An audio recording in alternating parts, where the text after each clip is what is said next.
So, halo guys, welcome to Talk, acara sharing-sharing dan sebagai forum untuk sharing-sharing dan tempat kita untuk saling belajar di sini. Before that, I wanna welcome you guys. Yang terima kasih untuk teman-teman sekalian yang udah meluangkan waktunya pada hari ini untuk sama-sama belajar, sama-sama dengar juga sharing dari koko kita yang keren, Ko Daniel, untuk sebagai narasumber kita pada hari ini untuk saling belajar dan saling memahami apa sih topik kita hari ini, yaitu tentang unveiling F&B franchise business. So, before we start, bagi teman-teman yang mungkin belum tahu apa sih itu Tutok, so Tutok adalah forum bagi kita. Tutok is a forum for us to share and be enlightened. Jadi di sini ada jadi kita punya sebuah grup namanya Fuse, yang dimana setiap bulan kita mengadakan event yang bernama Two Talks. Dan biasanya di Two Talks itu kita mengundang narasumber-narasumber yang kadang kita berbicara tentang keuangan, berbicara tentang bisnis, berbicara tentang lifestyle, berbicara tentang kadang juga percintaan, dan juga topik-topik menarik lainnya seputar kehidupan. So, without further ado, bagi teman-teman yang mungkin baru pertama kali join Two Talk, let me explain the agenda of the Two Talk itself. Pertama kita akan mulai dengan introduction dan penjelasan apa sih Two Talk itu, dan juga kita akan berbicara dan mengupas lebih lanjut topik Two Talk pada hari ini dengan Ko Daniel Hendrawan selama 80 menit. Setelah itu kita akan ada photo session. Abis itu kita bakal ada evaluation dan feedback dari teman-teman untuk gimana sih jalannya acara ini, dan juga kedepannya topik apa yang kira-kira teman-teman tertarik untuk bawakan untuk dibicarakan di bulan depan. So without further ado, let's welcome Ko Daniel. Hai Ko. Halo. First of all, I want to say thank you and really appreciate your time for being here and sharing your experience with us, Ko. Ya, sama-sama. Thank you udah diundang. Semoga sesinya bermanfaat ya. Yeah, thank you, Ko. By the way, Ko, do you mind to tell us a little bit about yourself, Ko? Mungkin di sini banyak teman-teman yang baru dan mungkin belum kayak mengenal siapa sih seorang Ko Daniel itu. Would you mind to tell us a little bit about yourself? Oke, boleh. Ya, halo semuanya. Nama gue Daniel Delensawan. So basically diundang di sini sebagai speaker untuk merepresent my brand. Aku punya brand itu namanya Travel Belly. Ya mungkin ada yang tahu, ada yang enggak gitu. So apa sih Travel Belly? Mungkin kasih kenalan dikit lah ya gitu, nggak boleh pede kan, sekarang kan semua tahu ya. Nah, jadi kayak Travel Belly itu kita bergerak di bidang rice bowl gitu ya, rice bowl. Jadi kita jual makanan in retail gitu. Spesialis kita itu sendiri di truffle chicken gitu. So we claim that we are the first truffle chicken in town. Basically because ya pada saat kita buat memang belum ada gitu. Jadi makanya kita klaim aja kita the first truffle chicken in town gitu. Dan so far Travel Belly sendiri udah dari 2018. So 2018 kita 2018 itu berarti berapa? 3 tahun ya. 3 tahun tepatnya September 2018 kita start si Travel Belly ini dari bazar gitu. Jadi mungkin kalau anak-anak barat mesti tahu lah yang namanya Lipo Mall gitu ya. Jadi Lipo Mall itu pertama kali kita ada di weekend market yang kayak Friday, Saturday, Sunday. Jadi cuma 3 hari dalam seminggu. Dan kita start di sana gitu. Itu di September 2018. Dan along the way ya praise the Lord. Until now kita sudah ada 62 cabang gitu. 62 cabang untuk di all over. Ya, I cannot say all over Indonesia yet ya, karena memang belum ada di Papua segala macam. Cuman ya intinya nyebar lah, ada di Sumatera, ada di Sulawesi, ada di Kalimantan, ada di Jawa. Gitu. Jadi so far ada 62. Dari 62 itu sendiri yang gue pegang sendiri sekitar ada 11 gitu, 11 cabang yang kita punya sendiri. We own our own branch. Terus mungkin banyak yang nggak tahu juga nih kalau Travel Belly, basically kita kan yang paling mungkin orang tahu Travel Belly gitu ya, tapi kita sendiri sebenarnya udah ada yang ngeluncurin beberapa lini bisnis baru gitu, yaitu Bebe Galbi. Bebe Galbi is a Korean restaurant, it's not a Korean restaurant, Korean barbecue lah ya gitu, affordable Korean barbecue, jadi lebih ke dine-in. So far we have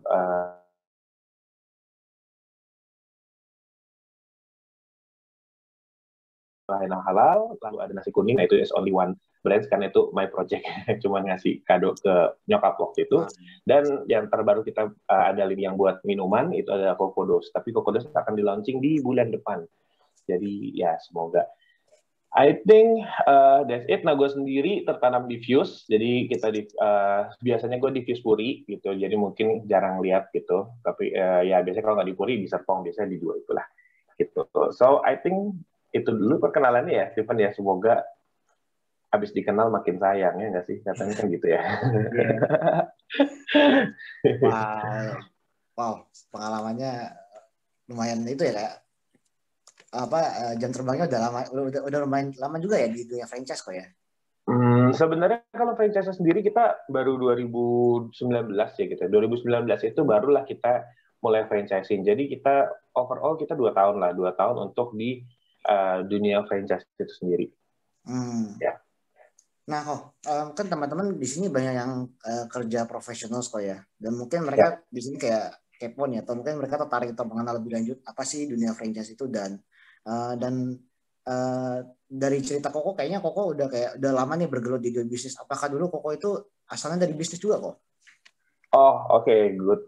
Ini jadi mungkin beberapa tahu, kalau yang udah lama temenan sama gue biasanya tahu. Jadi itu kita kan baru mulai di berapa ya, 2018 itu ya. Jadi sebelum 2018 itu actually gue 10 tahun itu kerja, kok 10 tahun dari 2008 dong? Kayaknya enggak. Bentar ya. 2010. Nah, 2010 tuh kita mulai gue kerja. Jadi actually gue employee at the first. Jadi jalanin karir di kantor ya itu sampai 2018 itu pun sebenarnya gue masih kayak double job gitu. Wow, double job ya. Bisa nggak kok kalau double job itu bisa fokus nggak sih? Katanya kan ada yang bilang tuh kalau kerja profesional sama bisnis at the same time itu nggak bisa fokus kedua hal gitu. Bisa or itu sebenarnya bisa dikerjain, tergantung pribadinya gitu. Sebenarnya tergantung sejauh mana kali ya. Mungkin lebih kayak sejauh mana lu mau melakukan bisnisnya gitu. Kalau lu misalnya cuman banyak kok franchise. Kalau franchise kan kita ngomong franchisee ya gitu. Franchisee kita yang double job gitu. Artinya dia ngambil franchise kita, tapi dia sendiri itu sebenarnya masih kerja gitu. Jadi ini bukan kayak utamanya dia. Dan kalau ditanya, dulu bisa nggak kira-kira double job? Nah, that's why I resign gitu. Karena waktu gua resign itu udah cabang ketiga. Gitu, cabang ketiga, even though it's not big enough, cuman ya itu aja 3 cabang aja, belum rame, tapi udah merepotkan gitu. Ya, jadi kan kayak gitu. Bisa nggak bagi waktu? Bisa jalan dua-duanya nggak? Bisa mungkin. Kalau memang mungkin kalau emang lu duitnya banyak banget ya, mungkin jadi lu punya manajer spesial buat ngurusin usaha lu gitu, dan bisa aja. Tapi kalau lu mau full time di dua-duanya, I don't think so sih menurut gua. Wow, itu kayak, tapi untuk resign dari kerjaan dan ngambil sebuah risk dan kayak itu kan pasti banyak considerations kok ya. Ya. Kayak would you mind to share with us kayak apa ya? Apa sih yang mendorong Koko waktu itu untuk kayaknya gue harus udah kayaknya waktunya untuk full time di sini gitu. Karena kan mungkin beberapa teman juga yang ada, gue juga punya kenalan nih teman-teman gue yang ngambil double job kayak gitu sambil kerja profesional terus kayak ngurusin franchise. Tapi mereka juga belum tahu nih. Mereka cerita ke gue kan kayak gue belum tahu nih Cil kapan ya kira-kira gue mau resign atau mau full time di sini, atau memang gue di profesional saja ya sampai gue ke depannya gimana gitu. Jadi mereka masih ada dilema itu kok. Oke. Dapat keberaniannya itulah. Ini banyak yang sering nanya sih. Itu actually gue pernah melakukan podcast dulu ya. Dulu ini sama si Kenny Japar ya. Mungkin pada tahu lah Kenny Japar. Dulu actually itu di situ ngebahas banyak banget tentang kayak gimana caranya kayak shifting dari pekerja terus yang menjadi entrepreneur gitu ya. Mungkin lengkapnya di sana. Cuman ini gue kasih short note-nya aja. Jadi berangkat dari ini bukan bisnis pertama, mungkin banyak yang nggak tahu, tapi ini bukan bisnis pertama gue gitu ya. Jadi gue ada dulu pernah ambil franchise, jadi gue yang ambil franchise ya, bukan gue itu franchise nasi Hainam, dan itu it's quite big money lah waktu itu gitu ya. Jadi selama gue kerja, habis gue kerja, gue juga ngurusin itu, dan long story short bangkrut lah istilahnya gitu. Itu, dan dia kayak damaging banget my life gitu. Jadi sampai gue harus kerja itu almost 2 years ya, I think 2 years 3 tahun lah gitu hanya untuk melunasi utangnya itu gitu. Jadi bukan untuk foya-foya tapi ngelunasin utang. Jadi bisnisnya udah tutup aja masih harus dilunasin utangnya. Oke, jadi dari situ tuh gue sebenarnya udah kayak gue emang dari SMA itu suka banget gitu. Maksudnya kayak nggak tahu kenapa dari kuliah gue tuh udah mikir gitu. Gue tuh pasti kayak punya restoran day one day gitu. Gue tuh pasti punya restoran gitu. Dan even my friends yang di kuliah tuh sampai ngomong, Nil, gue yakin lu one day lu punya restoran sih. Kenapa? Kenapa kalau bisa ngomong kayak gitu? Kayak gue nggak pernah lihat orang yang sekonsisten itu ngomong gitu. Sekonsisten itu ngomong dari lu masuk SMA kuliah aja udah ngomong gitu. Gue pengen punya restoran, gue pengen punya restoran. Ya, until gue punya restoran beneran tuh, ya berapa ratus juta lah itu hilang gitu aja. Dan di situ gue udah putusin impian gue gitu. Gue bilang gue mungkin ini cuman ambisi gue gitu. Ya mungkin sekarang gampang ngomongnya, tapi waktu itu ngejalanin 5 tahun 6 tahun itu dengan sengsara kan ya pahit juga ya gitu. Pahit juga kayak ngomong langsung gue nggak akan lagi nyentuh dunia F&B gitu. But itu my word loh gitu. Gue bilang kayak gue tidak akan lagi untuk sentuh dunia F&B dan ini udah kayak it's enough, udah merusak hidup gue dan kayak ya udah. Ya gue start travel belly itu umur 30 ya. Ya mungkin gue kelihatan kayak 17 kan, tapi nggak apa-apa. Cuman gue kasih tau nih, gue nggak ada Daniel yang bilang lu 17. Oke, gue jawab sendiri. Jadi kayak misalnya gue bilang mulai 30, orang lain tuh mulai 25, 24, masih muda-muda gitu kan. Nah gue mulai 30 ya karena ada kisah itu sebelumnya. Nah kenapa kok dari yang udah trauma begitu, bahkan udah sampai bilang nggak mau F&B, kok mau gitu ya kan. Ya menurut gue karena mungkin dasarnya pertama Travel Belly itu pertama diciptakan oleh 3 orang ya, bukan cuma gue. Ada gue, ada Wiwin, ada Sampat ya. Mungkin some of you tahu karena mereka itu masih di Fuse gitu. Dan kita bertiga ini kerja bareng. Jadi gue udah kerja di satu perusahaan, terus gue tarik mereka dan mereka ikut kerja lah. Nah itu ayam-ayam tuh udah ada, utang udah lunas ya kan, udah kayak ya udahlah itu masa rehat pemulihan recovery diri gitu. Nah dari situ tiba-tiba udah jalan 2 tahun kita kerja bosen gitu. Akhirnya mereka ngomong, bisnis yuk gitu. Nah, ya apa sih yang bisa dilakuin ya paling gampang kan makanan karena mereka tahu gue backgroundnya banyak di F&B gitu. Yuk bikin makanan. Wah, langsung gue kayak jangan makanan deh bro gitu. Jangan makanan kayaknya aduh dadang-dadang gitu. Saya kira yang Sampat itu ngomong gitu. Ya lu kan punya trauma waktu itu karena memang lu kayak kelilit utang gitu. Why don't we try kayak lakuin aja yuk apa yang kita punya aja gitu. That's a good point actually. Jadi kayak apa yang ada di tangan kita, si 5 roti dan 2 ikan itu, ya pakai aja gitu. Jadi jangan serakah gitu. Kita kumpulin aja. Dan guess what? Ada bisa tebak nggak? Kayak pertama kali kita kumpulin modal, itu berapa gitu. Any guess? Biar nggak tidur nih yang lain. Berapa ya? Untuk sebuah kios kok ya? Kios ya, atau toko gitu? 30 juta. Kayaknya nggak segede itu deh. Kalau aku personally aku mungkin 10 juta kok ya. Ya, oke, mendekati. Jadi itu 15 juta. Jadi bilang, gimana nih lu mau berapa gitu. Terus kayak kita bertiga ngomong, yaudah yuk kita kayak duit iseng 5 juta aja deh gitu. Dan 5 juta. Dan akhirnya udah kita kumpulin berarti jadi 15 juta gitu. That's actually the first capitalnya Travel Belly gitu. 15 juta itu dan akhirnya kita coba yaudah dengan kan harus mikir gak boleh utang satu ya karena gue udah trauma banget yang namanya utang. Kenapa sih gue dulu bisa utang kayak gitu? Bukan utang cuman kayak itu, bisa dari kartu kredit, dari pinjaman bank gitu-gitu, dan it's like, it sucks basically gitu ya. Jadi akhirnya dari 15 juta itu, kita pikir otak dong, gimana caranya jualan dengan 15 juta. Udah gitu aja. Jadi gue udah berprinsip, dan itu prinsipnya Travel Belly until now. You can check all our vendor gitu, kita nggak pernah utang gitu. Bahkan kalau ada vendor ngirim, nggak nagih, itu kita ngomelin gitu. Jadi kayak, lu nggak mau dibayar, kenapa lu nggak nagih gitu. Jadi orang biasanya vendor kan kayak, ayo orang mau tempo gitu. Ini nggak kita marahin. Lu kalau nggak nagih, nggak gue bayar pokoknya gitu. Udah. Jadi ya udah harus nagih cepet-cepet kalau di kita. Karena gue nggak mau numpuk utang sih. Ya udah, dari situlah baru kita mulai weekend market. Weekend market itu cuma 1 minggu, so kita pas bertiga kan. Nah kita liburnya tuh dulu tuh bisa ngatur gitu loh, karena kita udah lumayan di managerial area gitu. Jadi kayak Sabtu siapa, Minggu siapa, Jumat siapa gitu. Dan berlangsung dah. Unfortunately setelah sebulan berlangsung kita pecah kongsi. Nggak pakai lama bro, itu nggak pakai lama.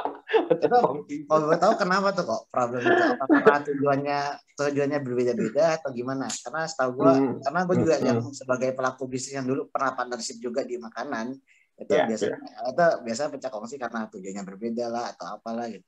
Betul. Jadi kalau misalnya ini lumrah lah ya, semua orang yang di sini masih tahu kalau misalnya kayak kita kongsian tuh rentan banget untuk pecah, betul.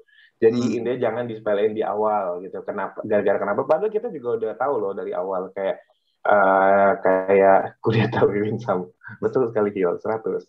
Jadi kayak misalnya nggak bukan gitu, bukan kudeta. Jadi kayak pas kita kan udah ada bagian masing-masing. Gue operasional, dia misalnya finance, satu lagi itu marketing gitu, jadi IG segala macam. Dan pas waktu kita do the trial di Lipo Malpuri itu lumayan bagus anemonya gitu. Dan ya we are so lucky punya banyak temen gitu. Jadi teman-teman kita broadcast, semuanya broadcast, dan actually banyak yang datang untuk kayak ngecek kita punya dagangan. Nah pas dari situlah gue bisa bilang kalau kenapanya kita breakout akhirnya tuh karena beda fase aja gue bilang sih ya gitu, beda pace gitu. Jadi di gue yang operasional gue pengen cepet, namanya ada demand, kita mau supply-nya harus cepet juga ya nggak sih gitu. Yep. Kayak lagi hype nih gitu, yuk kita cepet yuk gitu. Tapi yang satunya jangan dulu gitu. Yang satunya lagi kok kayak gitu gitu. Kok menyalahi kesepakatan awal nih gitu-gitu. Ya memang benar kan kesepakatan awalnya, let's say kita ngomong marketing. Oke, tugas lu cuma post 3 post dalam seminggu gitu. Once kita memang udah going bigger kan ya lumrah dong kalau kita naikin misalnya gitu. Yep. Nah, habis itu ya pecahnya terakhir gara-gara gue bilang I want to open like every day, bukan cuman Jumat Sabtu Minggu. So gue mau komit ke sesuatu yang lebih besar, bikin kayak toko kecil lah gitu yang bisa everyday, nggak cuma di kios kayak gitu. Itu sih akhirnya ya kita banyak diskusi segala macem. Ya udah selesai, mereka bilang kayaknya komitmennya jadi berubah nih gitu, kayak prioritasnya masing-masing kan. Jadi ya udah gue bilang oke, udah nggak apa-apa, break. Jadi kita balikin modalnya, ya udah jalan lah saya sendiri sebagai pelaku Travel Belly. Nah, tadi pertanyaan apa? Kenapa bisa resign gitu ya? Nah, itu kan baru satu toko. Akhirnya terus 1, 2, 3. Nah, mulai ketiga itu di bulan Januari 2019. Nah, itu akhirnya gue mikir kok kayak setiap kali gue meeting diteleponin gitu, diteleponin kayak aduh kayak nggak konsen itu, mau kerja tapi nggak konsen. Tapi kalau tanya oh berarti ramai banget ya, salah besar. Ramainya cuma sebulan pertama, habis itu sepi sebenarnya Travel Belly-nya.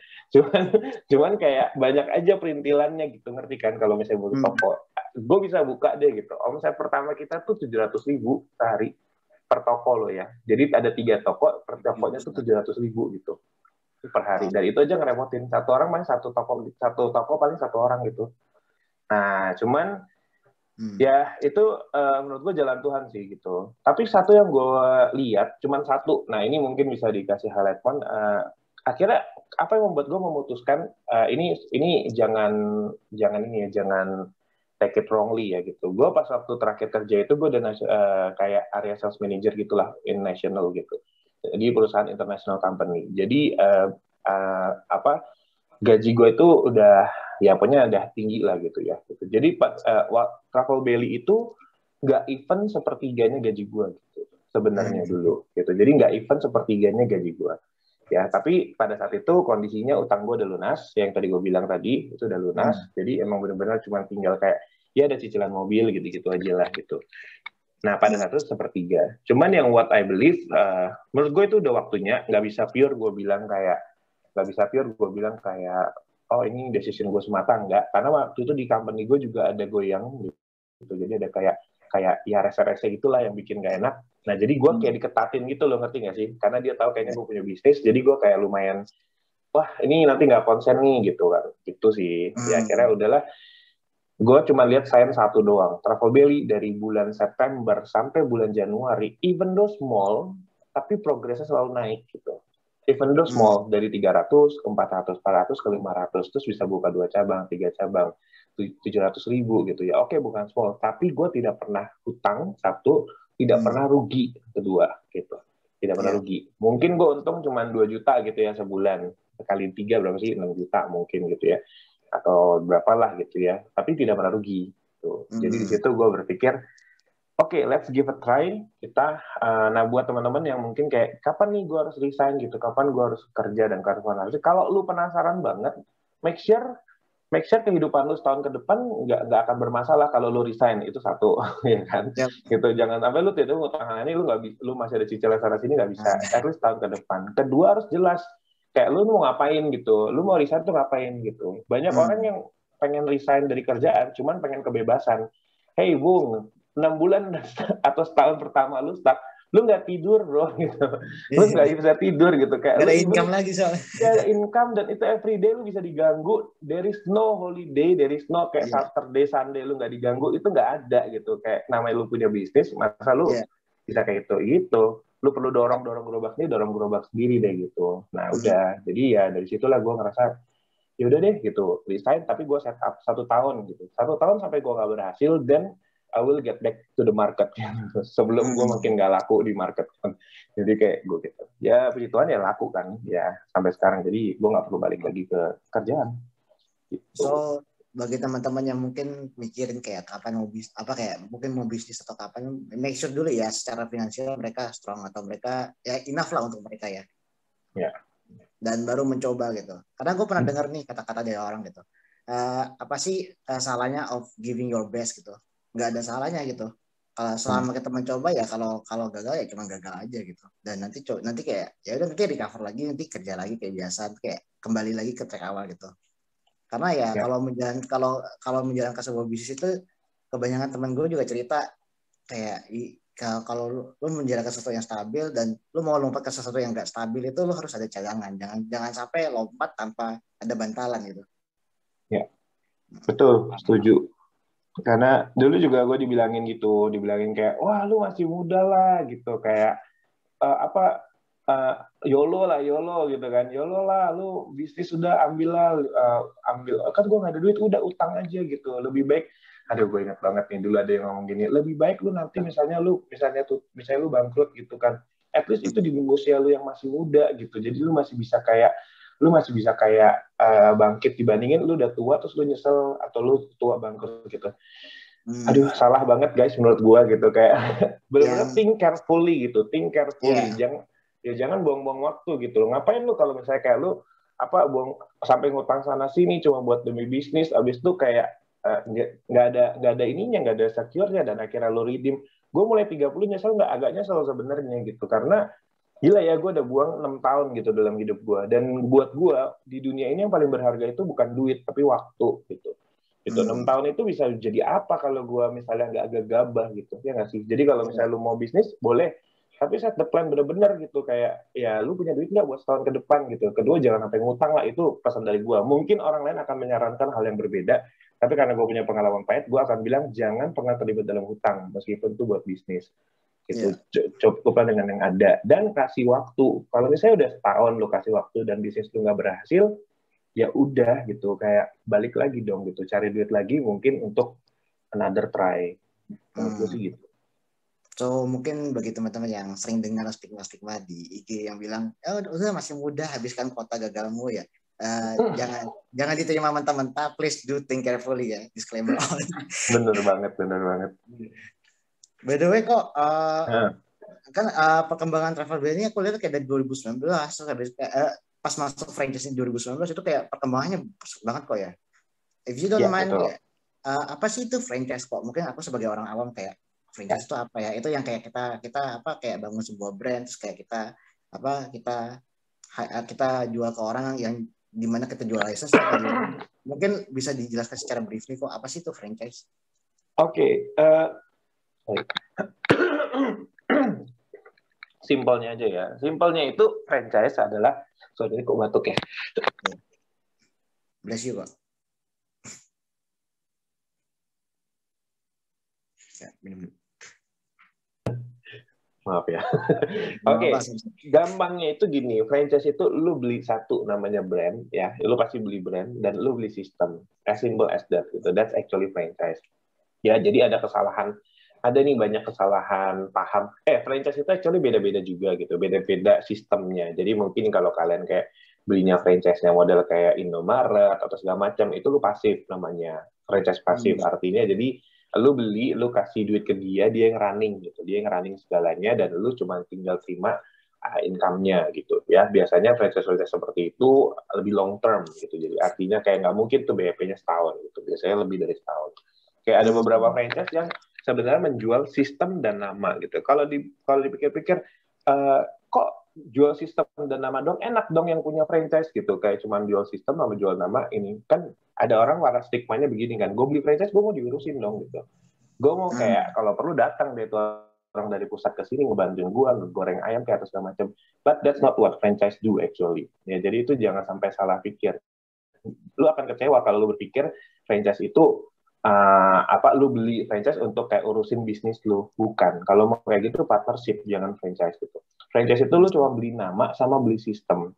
Nah, kalau dipikir-pikir kok dijual cuma nama dan sistem, coba aja bikin brand sendiri, bisa apa kagak gitu. Nah, itu yang sering kali gue lempar gitu, kayak enak banget nih, misalnya nih ya license fee kok di gue itu license fee 60 juta gitu, 3 tahun gitu. Terus suka ada yang ngomong gitu, masa lu cuma jual nama doang 60 juta, lu buat aja travel chicken sendiri gitu, bisa nggak kira-kira laku gitu. Sorry, ini bukan sombong, maksud gue maksud gue kayak lu tahu kan, kayak sebelum gue franchise aja tuh gue bikin itu 1 tahun gitu loh, untuk nge-branding, untuk kayak menangin market, untuk kayak brand awareness dan segala macam. That's what you buy actually gitu. Intinya pada saat lu membeli franchise apapun lah, bukan Travel Belly doang, apapun itu, chance lu untuk gagal lebih kecil dibandingin lu buat sendiri. Intinya seperti itu. That's why kenapa ada uang yang ditransferin.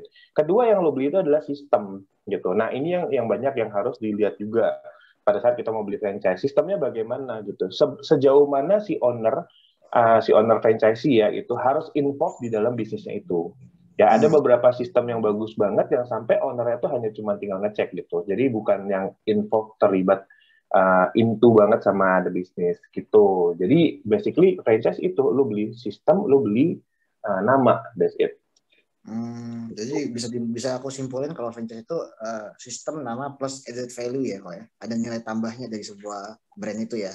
Ya, betul. Kalau di kasusnya Ko Daniel itu ada blood, sweat, and tears-nya Ko Daniel di situ selama bangun itu ya setahun. Iya, betul dong, harus dong. Iya. By the way, selama Koko membangun brand ini kok, sama Koko membangun usaha, membangun brand, membangun sistem franchise segala macam. Pernah nggak sih kok? Ini pertanyaan personal dari aku sih gitu. Oke. Sebagai sesama pelaku bisnis, pernah nggak sih kok lo ngerasain kayak sehari itu sales lu 0? Pernah nggak ya sehari itu? Pernah. Jawabannya pernah. Itu gimana rasanya kok? Terus kayak pasti kan rasanya kayak gila, kayak sedih banget. Kayak cara lu bangkit gimana kok? Mungkin gini, pas waktu gue ini pernah gue baru inget ya. Jadi sebelum pandemi, sebelum semuanya online, kita kan gerilya banget ya, as I said to you, kita punya budget terbatas, kita nggak mau ngutang dan segala macam. Jadi one of yang awal kita lakuin itu adalah bazar to bazar. Zaman dulu bazar to bazar selalu saya yang goreng ayam. Oke, jadi gue yang ada di situ. Jadi bukan cuman kayak suruh mbak gitu, enggak gitu. Tapi gue ada di situ selalu.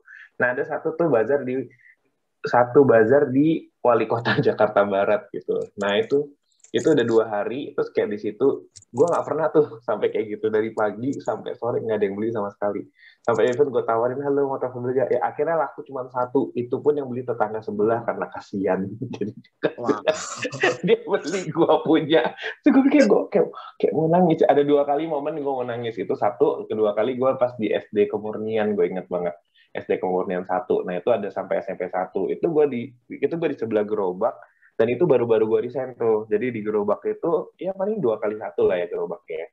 Terus gue nawarin, ibu travel beli bu, ibu travel belinya bu gitu. Jelek, makanan apaan sih nih? Makan, kita ayam bu, gini-gini. Ih, mahal banget. Tuhan Yesus. Terus gue yang duduk di bangku bakso, terus yang lain rame, cuman tempat gue doang yang kayak kosong gitu. Karena yang lain jual cuma 20.000, cilok lah, apalah, aci digoreng lah, apa dicolok-colok gitu.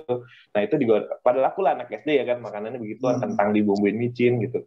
Ya 10 ribuan, 15 ribuan. Nah gue jual 35.000 waktu itu. Jadi kayak gue duduk di bangku kayak, aduh kayaknya gue salah di resign.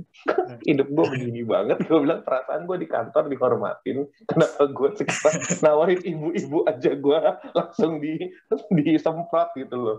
Ya gitu. Pernah gimana bangkitnya ya pada saat itu merek lu sendiri, gimana ya bangkitnya ya? Ya udah lupain aja yang kayak gitu-gitu, ngerti nggak sih? Jadi gue lebih banyak fokus ke yang bagus sih gitu. Jadi kayak lebih banyak kayak, oh yaudah ada orang yang nggak suka produk gue mungkin. Gitu. Tapi kan ada orang juga yang suka gitu produk gua gitu. Jadi mungkin kuncinya belief sama produk lu kali ya. Sebelum gua jualan itu gua udah trial kok ke semua orang gitu, dan kayak kayak orang pada bilang enak gitu. Ya udah, jangan karena ada segelintir orang bilang makanan lu tidak enak dan lu jadi nggak confidence dan lu merasa lu nggak worth it jual gitu. Otherwise nanti lu dibilang mahal banget kalau lu turun 30.000. Masih ada pasti yang akan ngomong mahal, benar nggak sih? Mahal banget 20.000, lama-lama lu kayak jualan 15.000 hanya untuk mengikuti segelintir orang. Jadi ya just confidence aja sih. Kalau lu percaya produk lu dan lu percaya value-nya memang segitu, ya jualnya segitu gitu. Berarti bisa disimpulkan kalau what's important untuk bangun lagi itu is to know your why ya Pak ya. Kenapa lu mulai dan kenapa lu mengerjakan itu dengan sepenuh hati. Ya, betul. Wow. By the way, we are, dan di sini aku lihat ada beberapa pertanyaan dari teman-teman mengenai tentang dunia franchise call. So thank you for your time untuk explaining apa sih franchise itu dan lain-lain. Thank you for sharing your experience, gila ngena banget karena beberapa dari pengalaman lo itu gue juga ngerasain pas gue buka usaha makanan gitu. Mungkin cerita dikit, gue pernah buka usaha makanan namanya Mako Batik, rice bowl ala-ala Indonesia gitu, dan di situ gue pernah sih ngerasa kayak apa ya, itu momen gue juga nangis di situ, kayak gue ngerasa kayak gila 3 hari berturut-turut sales gue 0 gitu. Dan di hari ketiga itu ada teman gue yang ada orang yang datang, terus orang kantor datang terus kayak beli gitu, kayak belinya tuh sekitar 70.000-an gitu, 3-4 rice bowl, dan dia bayar gue cash cepet ceng gitu. Dan di situ kayak gue cuma duduk dan cuma kayak megang duit cepet ceng gitu 15 menit itu cuma duduk pikir aja, gila ini cepet ceng gede banget, kayaknya dulu gue kerja dihormatin juga gitu. Kerasa sih kayak it's not that simple gitu, tapi somehow gue mikir kayak always know your why is very important kok ya. Karena dari situ what keeps you going untuk mulai bisnis dan membangun brand sendiri ya. Ya, betul. Wow. Ya. By the way, kalau buat tambahinnya, kalau misalnya kita kan kadang-kadang bingung ya, kenapa ya kok produk kita nggak laku gitu kan? Ya mungkin di sini ada teman-teman yang lagi jualan atau apa nggak laku. Ya sebenarnya itu cuma 2 gitu loh. Kalau gue simpulin itu cuma 2. Satu itu emang produknya nggak enak, dan ini honestly kita harus kayak introspeksi diri gitu. Maksudnya kayak ya bukannya travel belly nggak pernah nggak enak gitu. Dulu dikasih ke teman-teman pada bilang enak semua. Sebulan kemudian gue makan nih kayak ayam kayak batu gini, kok dibilang enak, terus teman-teman pada bilang iya gue nggak enak aja ngomong ke lu gitu. Nah itu jadi kan berarti produknya nggak enak ya kan. Kedua, produknya enak tapi orang nggak ada yang tahu, gitu aja gitu. Ya jadi antara memang produknya sendiri yang memang tidak enak, atau memang produk lu enak tapi nggak ada yang tahu. Jadi PR-nya cuma itu. Kalau emang produknya nggak enak, lu bikin jadi enak ya, atau gimana pun ganti produk kalau perlu gitu ya. Kalau misalnya produk lu udah enak dan nggak laku, cari tahu gimana caranya kasih tau ke orang gitu supaya produk lu ini tuh enak dan diambil sama orang. Itu aja sih gitu. Karena namanya makanan itu word of mouth lah, orang bilang enak pasti enak gitu. Ya 70% aja bilang enak, harusnya lu udah oke sih gitu. Karena pasti akan ada selalu 20% yang akan bilang biasa aja ya gitu. Ya nggak apa-apa gitu, nggak apa-apa. Yang penting 70% udah oke ya oke. Wow. Dan dari awal kok Daniel membangun franchise bisnis ini, kok lo kok Daniel sendiri pernah nggak sih kepikiran kayak gue kepikiran tuh gue mau franchising gitu, kepikiran gue mau kok Daniel mau franchising tuh mulainya dari mana kok? Oke, itu jadi yang sebelum gue masuk ke Travel Belly itu gue tuh kerjanya di bidang marketing. Oke, jadi gue memang marketing dan khusus di sales converting marketing. Jadi kita emang ya naluri untuk marketingnya udah banyak, dan itu gue 8 tahun dan udah sampai di posisi manajemen, which is kayak manajemen kenapa penting, karena kita bisa ngeliat overall impact dari segala yang kita lakukan di lini marketing strategis, ya kan? Karena harus ada KPI dong kalau marketing itu dilakukan. Nah, kalau misalnya ditanya kenapa franchise gitu, dalam bisnis itu tidak selalu yang pertama itu menjadi yang utama gitu. Dan tidak selalu yang pertama itu menjadi yang berhasil ya gitu. Kalau kita ngomong, misalnya kita ngomong, gue ngeri-ngeri kan nggak ada orang-orang F&B. Misalnya kita ngomong Salted Egg gitu ya. Siapa sih top of mind kalian di Salted Egg? Coba deh jawab gitu di komen. Kalau gue ngomong Salted Egg, siapa sih leading brand yang lu ngerasa udah pasti inilah gitu. Ya Anton, iya ada Anton loh. Itulah. Travel Belly nggak jualan salted egg Hiljaya. Oh, Rizka, Sekbol. Good. Ya, pasti biasanya gitu tuh. Kedua-dua itu tuh, ya kan. Si Sekbol, abis itu si Itlah. Biasanya rata-rata malah si Itlah, ya kan. Langsung top of mind-nya itu Itlah gitu. Masalah preference, oh enakan ini, itu biasanya ya lain-lain gitu. Tapi kalau misalnya yang itu Itlah. Tapi Itlah itu pertama nggak sih ngeluarin salted egg di Indonesia? Bukan gitu. Jadi ada satu brand yang ngeluarin salted egg di Indonesia yang pertama, itu kalau kalian tahu namanya Salt Inc.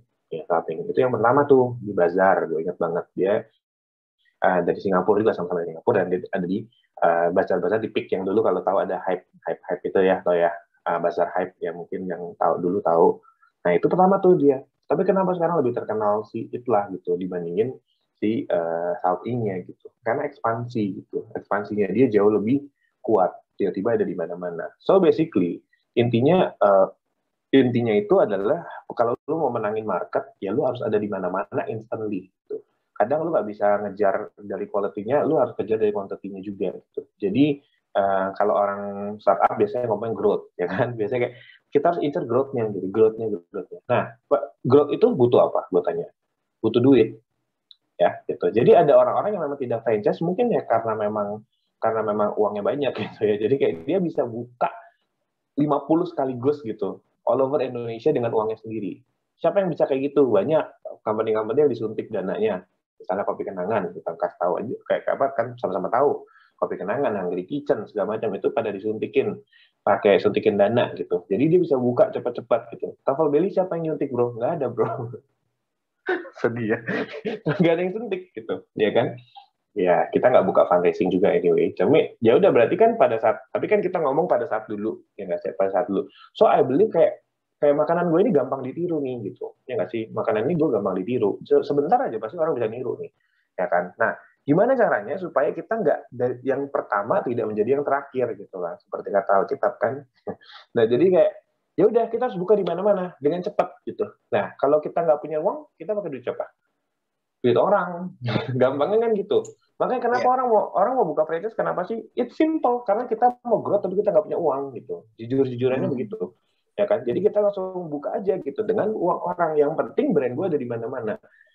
Nah, pada saat brand gue ada di mana-mana, ada kemungkinan orang niru nggak? Pasti ada. Sekarang ada yang niru nggak? Ada juga, banyak yang niru gitu. Ada beberapa brand yang udah established di salted egg chicken, tiba-tiba keluarin truffle mushroom juga gitu. By the way, kita punya signature itu si truffle mushroom sauce ya. Jadi truffle belly itu cuma ada truffle mushroom sauce, truffle chicken cheese, sama kajun. Awal pertama kali kita buka cuma menjual 3 rasa ya, hampir sebelum sekarang. Nah, ya udah, that's why gue udah tahu, oh mesti banyak dan mesti spread langsung cepat. That's why I use franchise gitu. Makanya strateginya itu sih. Jadi supaya brand awareness-nya itu ya Pak ya, kayak cepat perkembangannya. Iya, supaya gue jadi top of mind aja sih sebenarnya. Supaya kalau jangan sampai tiba-tiba pas level chicken orang mikirnya gitu si merek itu gitu misalnya gitu, ya kan. Jadi harus orang ngomongin truffle chicken apa truffle belly. Makanya gue punya brand juga gamblang kan, truffle belly. We are selling truffle, that's it gitu. Wow. Iya. Ya jadi part of marketing strategi lah. By the way, kok di sini ada teman yang banyak, ada banyak teman yang mau bertanya dan. Oh boleh. We are moving on the next session, yaitu Q&A, yang dimana di situ kita akan bahas pertanyaan teman-teman yang kira-kira penasaran nih untuk mengetahui lebih lanjut apa yang mungkin kita nggak bahas di perbincangan kita hari. Boleh. Mungkin boleh tolong di screen share kan ya berarti. Untuk questions-nya di slide ya, bagi teman-teman yang mungkin penasaran atau mungkin ada pertanyaan juga yang kira-kira mau ditanyakan, pertanyaannya bisa diisi atau mungkin ditambahkan di Slido dengan kode #6781229 atau scan QR code yang tertera di layar. So, deg-degan loh ini, pertanyaannya susah nggak?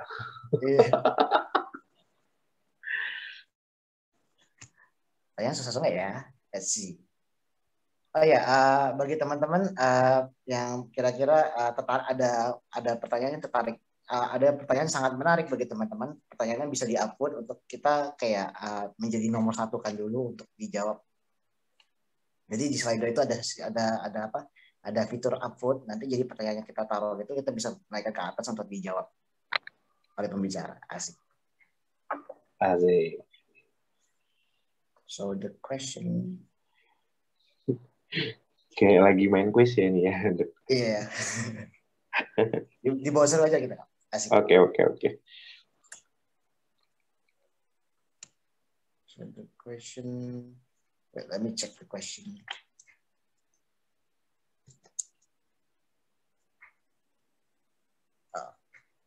Oke, selagi menunggu, menurut Koko, ini mungkin dari aku personal lagi ya, pertanyaan dari aku sendiri. Menurut Koko itu better franchise yang franchise orang lain atau franchise brand kita sendiri kok? Which one you prefer? Dan mungkin dengan Koko kayak bagi teman-teman yang kan beberapa dari teman di sini kan kebanyakan kerjanya kerja profesional kok ya. Ya. Dan menurut Koko dari pandangan Koko sebagai orang yang pernah kerja di dua bidang profesional dan juga bisnis, kalau kita mau jalanin bareng-bareng gitu, kita better beli franchise orang atau brand orang lain untuk kita kerjain sendiri, untuk kita kerjakan, atau kita bikin brand sendiri kok. What's the pros and cons mungkin? Kalau misalnya nih ceritanya bareng-bareng gitu teman-teman gitu ya, masih kerja terus double job gitu kan. Iya. Kalau lu beli franchise ya itu short term menurut gua gitu. Jadi ya lu cuma punya bisnis 1, 2, mungkin 3, 4, 5 gitu kan. Dan lu nggak akan, menurut gue sih ya begitu gitu, nggak akan yang bisa long term lu punya brand gitu kan. Nah, tapi ya of course dua-duanya pro and cons-nya apa. Kalau bikin franchise it's easy, lu punya uang, lu tinggal beli franchise-nya, implement, lu jalanin dengan baik. Ya kalau itu franchise nggak zong ya pasti biasanya ya make money lah gitu. Ya tapi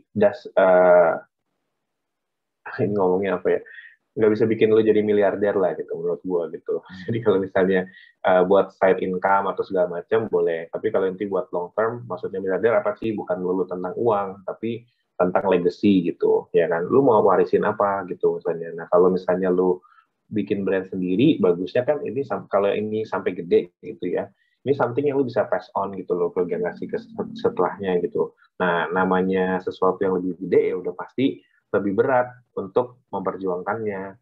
Bikin sesuatu dari scratch, kamu mau tahu nggak setiap bulan gitu, setiap bulan ada berapa toko sih yang mendaftar di Grab? Any guess nggak? Setiap bulan itu ada berapa toko yang sign up di Grab? Kita ngomong Grab aja lah ya, nggak usah Gojek, nggak usah yang lain. By the way, ini kan kalangan terbatas, jadi kita seenaknya aja kan nyebut brand itu boleh-boleh aja kan. 100 dari daftar 100 kasih. 100 ya. Berapa brand terdaftar di Grab atau Gojek? Ya, bukan brand sih, actually ini kita sebenarnya it's not exactly brand, cuman ini kayak toko yang buka, jadi bisa jadi kayak tokonya tuh cabang gitu, ngerti kan? Jadi kayak mungkin brand yang sama ataupun, tapi ini dia toko yang buka, toko baru yang buka. Either way itu brandnya sama ataupun dia brand baru. Dalam 1 bulan. Can you guess yang paling mendekati gue kasih ini deh. Kok jadi gue giveaway? Kasih franchise, asik. Asik, aduh. Ada yang mau tebak nggak? Berapa sih 1 bulan toko baru yang buka? Hil 1.000. Hil 5.000. Oke, ya udah. Sebenarnya fluktuatif, tapi Anton 1, nggak ada saingan dong, Ton. Kamu cuma 1 yang buka 1 bulan. Sebenarnya itu in generally ya, itu sekitar cabang baru itu 1.500 sampai 2.000 gitu. Yang buka per bulan. Gitu. Wow. Cabang. Ya, cabang karena gue punya apa? Gue punya, ya kalau di Grab tuh kita udah punya orang lah gitu di dalam itu, dan dia tuh bisa ngebuka 100 toko gitu, 100 toko per bulan targetnya dia. Nah, tapi dia orang kayak dia tuh ada 10 gitu di divisi dia. Terus divisi lain juga ada lagi. Jadi approximately itu kira-kira 1.500 sampai 2.000 per bulan yang buka. Gitu. Nah, do you think gampang untuk bersaing gitu dengan segitu banyak brand kalau misalnya lu buka sendiri gitu. Misalnya begitu ya gitu. Ya, ya bukan nggak mungkin, tapi ya you need to have something gitu untuk bisa dilihat orang gitu. Itu per bulan loh, setahun berarti berapa puluh ribu, ya kan? Wow, itu Tapi bisa. kan ada yang tutup juga. Iya. Tapi angkanya spektakuler ya, kalau setiap per bulan itu 1.500, kalau dibagi 4 aja satu bulan seminggu 4 itu 375-an ya, 375 cabang berarti buka. Iya. Dan semakin Either one banyak. brand atau ini ya, maksud itu nggak cuma kayak brand baru, tapi juga ada yang mungkin kayak gue buka cabang juga gitu kan, nah, gue ada berapa gitu. Jadi incompletely itu in total in Indonesia tuh bisa buka segitu loh per bulan gitu, segituan. Wow. Dan setiap hari bersaing gitu ya. Iya, jadi itulah saingan kalian gitu. Itu baru Gojek, itu baru Grab kan, belum Gojek, belum Traveloka, belum Shopee gitu, belum yang offline doang gitu. So F&B is a very very big competition juga sebenarnya. Tapi marketnya juga besar kok ya. Exactly gitu. Makin besar ya makin banyak. Karena orang paling gampang nggak sih kayak mau buka apa kayak instantly besok mau buka yang paling bisa apa ya makanannya nggak sih? Lu masak di rumah, masak Indomie, lu jual jadi war apa namanya? Warnet, bukan warnet apa? Warung Indomie itu, warkop. Ya Apa ya? itulah. Ya, warung Indomie ya apa gitu. Warung Indomie apa sih?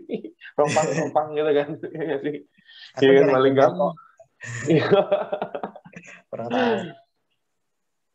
Iya. Ini ya pertanyaannya ya. Oh ya, by the way, we are moving on to question. Mungkin beberapa teman udah mulai kayak, aduh, gue pengen nih pertanyaan gue dijawab gitu.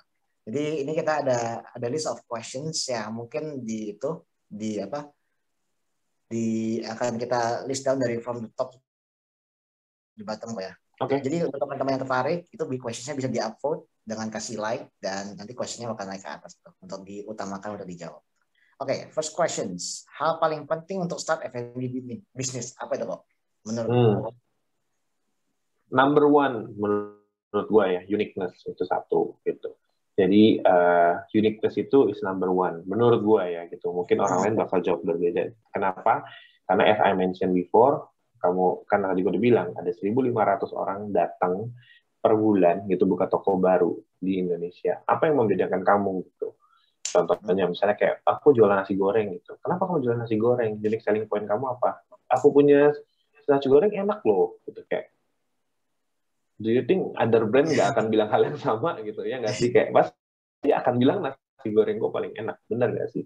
Jadi Iya. apa jadi bukannya nggak boleh, misalnya oke mau nasi goreng, oke boleh nasi goreng, lu kenapa orang harus makan nasi goreng gitu?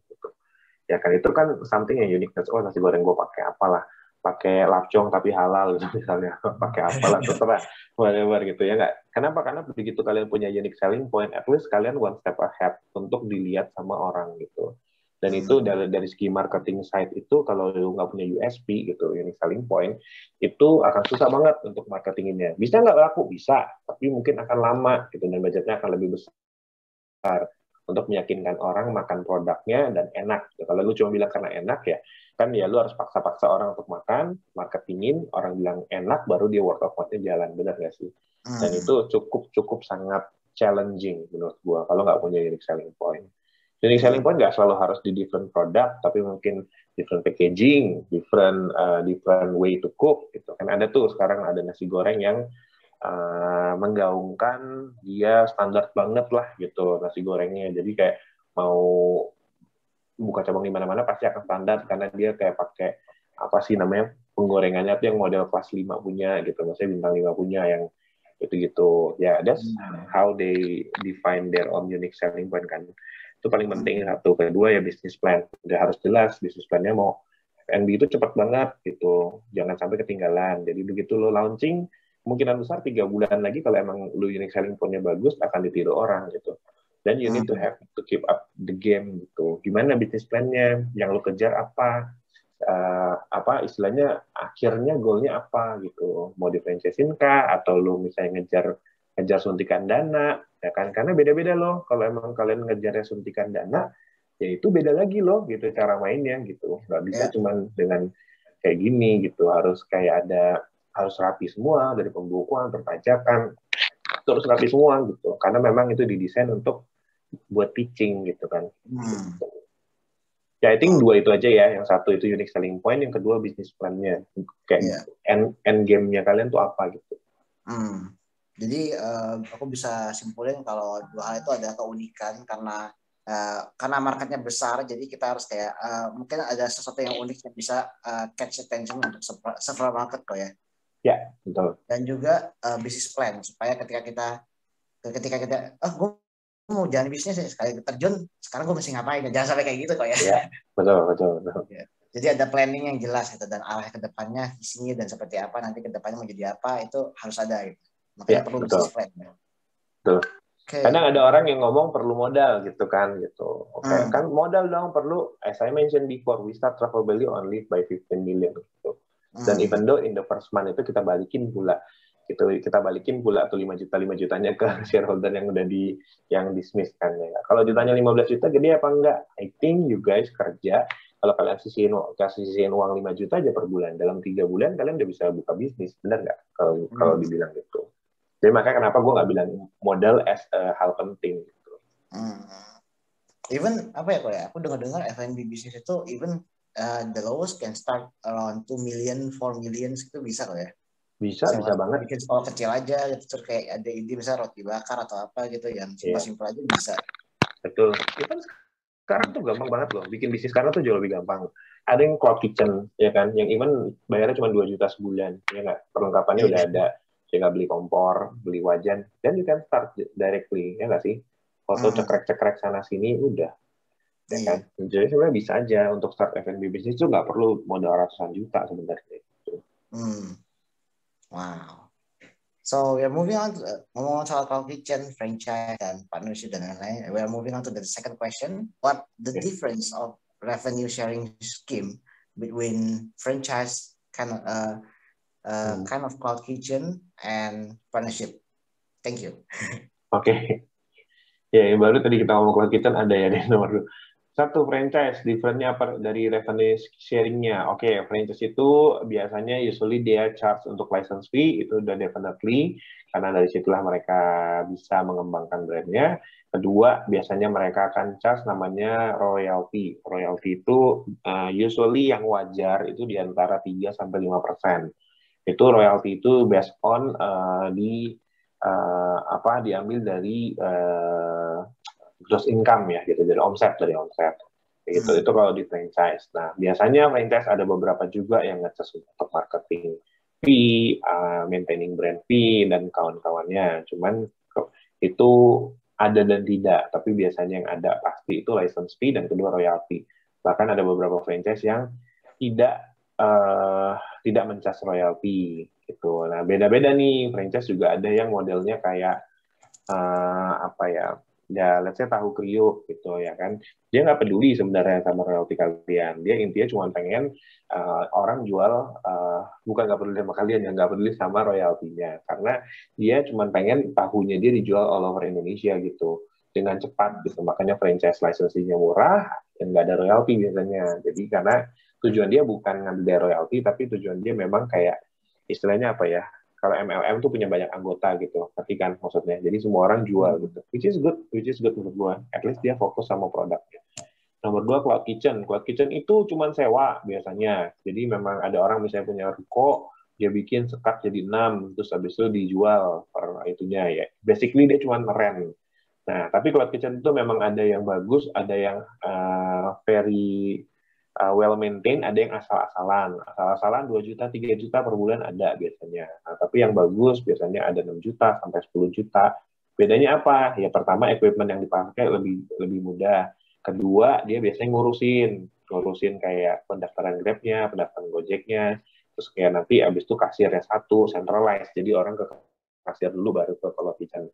Tapi kalau ditanya itu apakah franchise atau tidak, cloud kitchen hanya kayak nyewain tempat sebenarnya. Nah, tapi ada beberapa cloud kitchen yang gue tahu itu minta minimum revenue sharing. Jadi misalnya kayak dia minta lah ngecas 3% lah dari penjualan. Itu nggak common sebenarnya sebagai cloud kitchen, tapi bisa-bisa aja ada aja yang kayak gitu. Ya mungkin dia confidence banget untuk bisa bikin kalian laku ada di cloud kitchen itu. Dan partnership gue belum pernah nggak sih partnership, maksudnya kayak BA gitu, brand ambassador atau kayak. Nah, kalau partnership Gue kurang jelas ya maksudnya partnership apa. Maksudnya temenan join gitu. Partnership. Mungkin partnership itu lebih ke partnership, kalau kata partnership itu lebih Ah, temenan sih. Ya, kayak joinan sama partner gitu, cari partner dan joinan bisnis. oh, tapi kayaknya gue tahu deh. Kalau ini ngomongnya tentang revenue sharing, berarti partnership itu yang kayak gue bilang lebih ke passive franchise kali ya.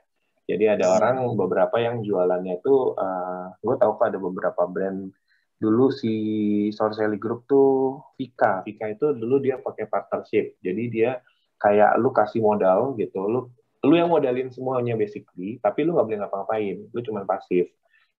Lu kasihlah 300 juta ke dia, nanti dia yang bangunin toko lu, dia yang running, dia yang manage gitu. Nanti keuntungannya dibagi dua sama dia. Jadi dari profit dia ambil setengahnya. Jadi istilahnya itu juga ada yang dilakuin, beberapa juga grupnya dia tuh paling sering kayak gitu. Jadi co-broke namanya. Jadi kayak co-founding gitu loh, banyak-banyak orang joinan, tapi dia yang manage, nanti dia dapat gitu. Which is buat dia juga, buat franchisernya nggak rugi apa-apa, karena kan istilahnya dia membangun namanya dia dengan duit kalian gitu. Dan di kaliannya juga nggak usah pusing karena kan kalian nggak apa-ngapain. Dia lebih ekspertis dalam menjalankan F&B bisnisnya gitu. Dianya less risk, kalian ada risk, tapi kalian punya risk karena kalian yang invest, tapi kalian nggak kerja. Yang satu nggak ada risk karena dia nggak keluarin modal, tapi dia yang kerja. Gitu. Makanya keuntungannya dibagi dua. I think itu deh, kalau salah ya mungkin chat aja ya kalau salah tentang partnership-nya. Nomor 2 selesai. So I think ya, ya itu menjawab untuk pertanyaannya. So karena mungkin ada ketentuan waktu, so we're moving to the next question kok ya. How to build a good brand of restaurant so we can sell it as a franchise? Wah, menarik. ini ini lucu sih. Maksudnya kayak bukan pertanyaan yang lucu, but ini ironisnya. Sometimes you don't have a good brand untuk make a franchise gitu. Banyak kok franchise di luar sana yang menurut gue brandnya even nggak tahu apa gitu. Ya kan, dan kredibilitasnya pun tidak ada gitu. Ya makanya tapi jual yang murah, license fee-nya murah dan segala macam. Tapi kalau in positive way, how to build a good brand of restaurant so we can sell it as franchise. Pertama, kalau memang franchise itu harus benar, kalau franchise-nya itu benar, itu gue nggak mau nyebut siapa-siapa, cuman kayak ini yang gue pegang sendiri lah ya. You need to prove it, right? Gitu. Jadi menurut gue franchise yang benar adalah kalau good brand of franchise, bukan franchise itu lu mesti prove it dulu dari segi bisnis lu, baru lu jual. Gitu. Jangan cuma jual sesuatu yang ada di atas kertas, tapi lu nggak bisa bertanggung jawabin gitu. Ya untungnya gue anak Tuhan, jadi gue nggak bisa kayak kayak kayak jual janji palsu lah ya gitu. Jadi ya gampang bikin aja, kan ini bisnis lu gitu ya. Jadi kayak kenapa sih orang mau gitu franchise? Kenapa sih orang mau sebenarnya ambil franchise lu misalnya gitu? Karena dia ngeliat bisnis lu oke gitu. Tapi kenyataannya ada bisnis yang memang benar-benar oke dan ada bisnis yang kelihatannya aja oke. Nah, itu yang mesti diteliti dari si buyer. Tapi kalau pertanyaan yang relate ini ya jalanin aja bisnisnya sampai benar-benar emang itu oke, high demand, percaya sama gua. Begitu orang ngantri di toko lu, franchise itu nggak usah lu cari gitu ya. Kalau orang udah bilang ini enak nih, enak tuh sampai ngantri lagi tuh gojek di depan toko lu gitu misalnya, nggak usah lu cari, orangnya nyari lu gitu. Di franchisein nggak sini kak gitu, di franchisein nggak sini kak, tuh as simple as that. Wow. Jadi selama kita menjual, kita memberikan value yang baik dan growth yang bagus, dan orang nanti itu nanti akan sendirinya berkembang juga kok ya. Secara lebih natural kayak gitu juga ya, jadi nggak dipaksain kayak gue masih bagusin brand gue supaya franchise banyak gitu. Iya, betul. Have it naturally ya.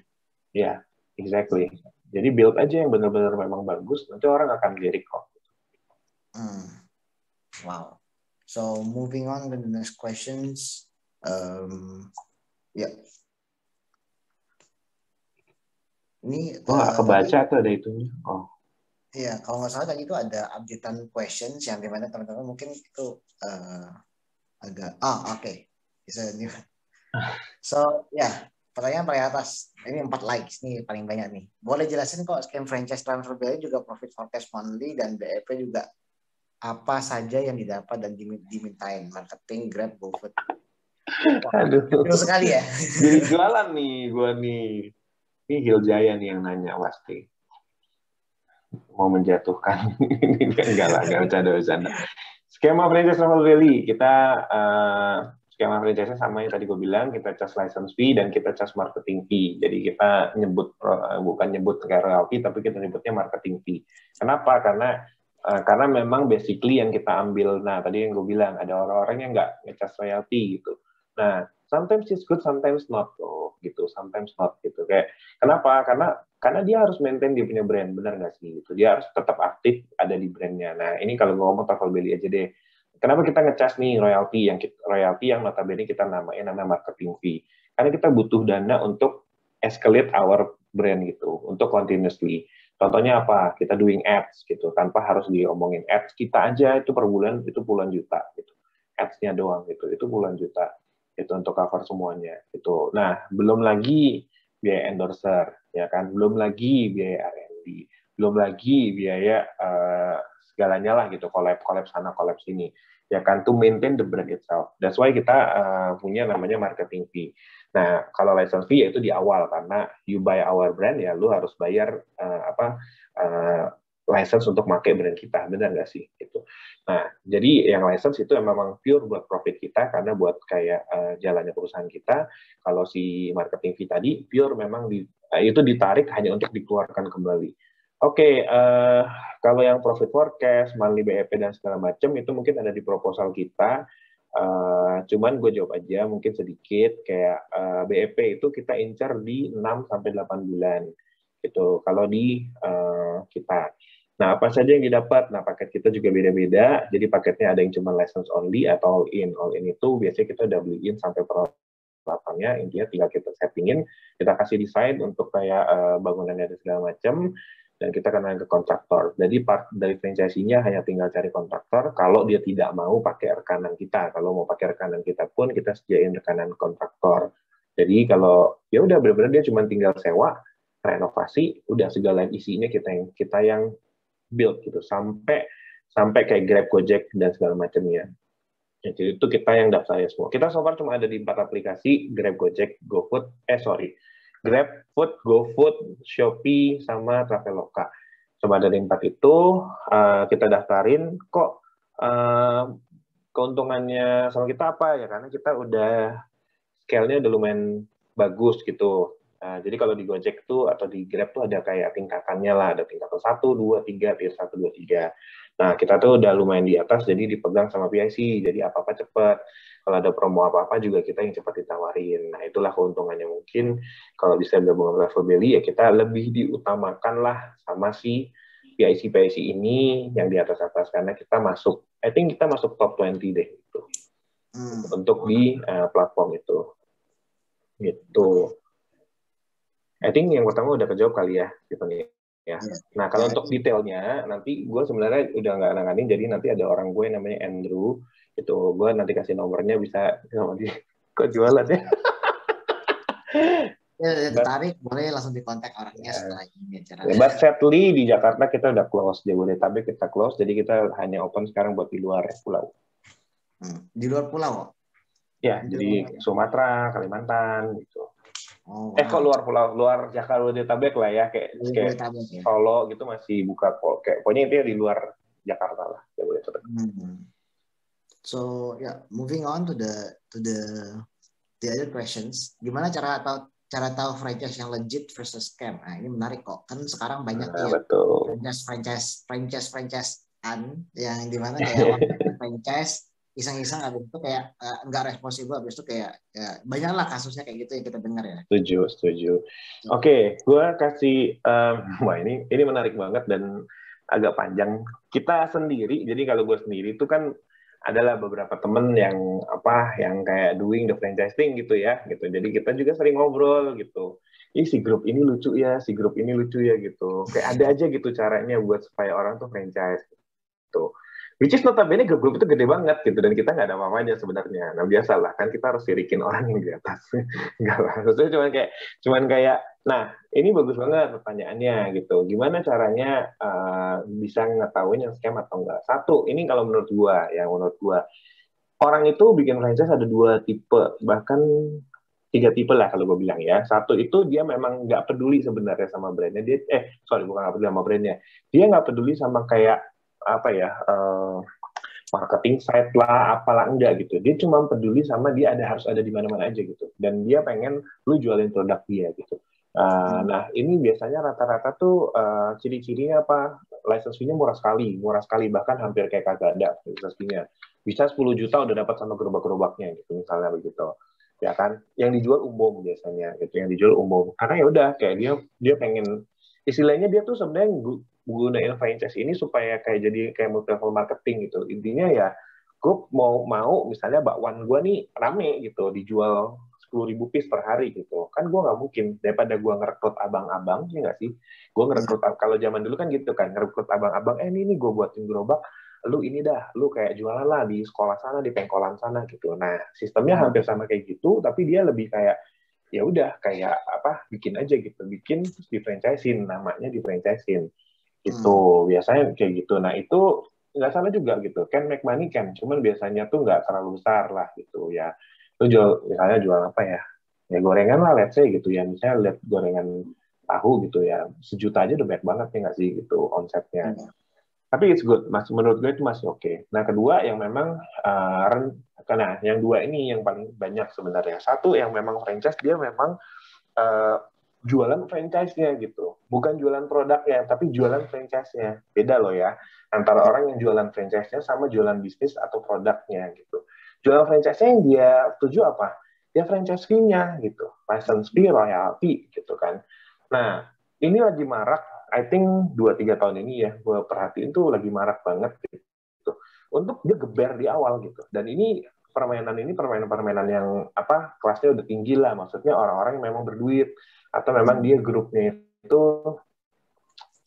itu memang sudah berhasil di satu produk terus dia langsung blasting karena modelnya kuat jadi begitu dia buka satu cabangnya itu langsung dibanjirin sama semua influencer yang ada gitu ya nggak bahkan nggak untuk kemungkinan dia bahkan kerjasama gitu sama brand ambassador intinya apa cuman buat 1-2 toko itu ramenya sampai ngantri parah gitu pada saat udah ngantri parah dia jual franchise-nya dan ciri-cirinya yang kayak gini apa franchise-nya tuh mahal biasanya itu mahal bisa ratusan juta gitu 200 juta 250 juta gitu untuk license fee-nya doang belum apa-apanya nah salah nggak orang-orang yang jual franchise kayak gini nggak salah yang salah yang beli kalau menurut gua gitu karena kan ingat dia memang nulis angka di proposal benar ya nulis angka di proposal biasanya itu selalu setiap proposal franchise ada namanya financial calculation gitu jadi BEP-nya berapa lama yang tadi kayak ditanyain gitu